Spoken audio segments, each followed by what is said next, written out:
I have used tools in the past that gave me access and insight into things that were in my environment that I didn't know about. However, as we've talked about before, over reliance on just tools can really put you in a disadvantage as a CISO because you're only seeing part of the story.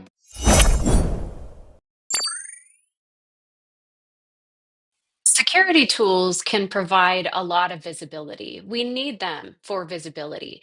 They can even provide visibility into what's missing in our environment. I have used tools in the past that gave me access and insight into unknown assets, into new systems, things that were in my environment that I didn't know about. There are even tools that exist that can give you information about what assets within your environment are not being protected by your security tools. And all of those are important, and those can provide a lot of use. However, as we've talked about before, over reliance on just tools can really put you in a disadvantage as a CISO because you're only seeing part of the story. And in many cases, especially with asset intelligence and management tools, you can be overwhelmed by data, especially if you have public facing networks, if you've got guest networks, things within your environment that anybody walking through your building can have access to. It can be overwhelming to see all of the new asset information and know what to do about it, which is why you need context around what the tools are telling you. You need proper tuning of these tools. If you have a guest network in your environment that people, members of the public, can join, those need to be filtered out of your unprotected tools. And additionally, tools can really miss context. If you have information about firewall changes that make it seem that the firewall team has introduced risk in your environment, you need to be plugged into that firewall team. You need to understand, was a change submitted?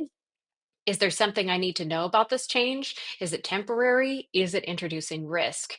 And that's why we've said you need to, as a CISO, be involved in your different departments within your organization. Even being involved in your HR department, understanding what the employee onboarding process looks like, understanding what kind of security controls are put in place for new users, what access are they given.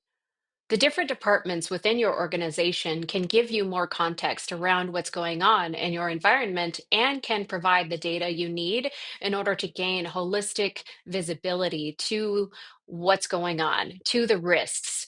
Are you at risk because the IT department can introduce new systems without putting your protective tools in place? Are your new employees being onboarded with systems that they have to set up themselves? Is endpoint protection being added to new systems within your environment? Or is your manufacturing department able to completely replace your ERP system? That's something you need to know as a CISO so you can identify your security gaps. And you can't rely just on tools in order to gain that context and that visibility. So it's very important to dial yourself into different departments within your organization, be part of the people, be part of the processes, and be part of the communication. You can even be part of the approval process for changes within the environment. If you can have that truly dialed in, you will have a lot of visibility into your organization and can properly report that to your leadership and your stakeholders.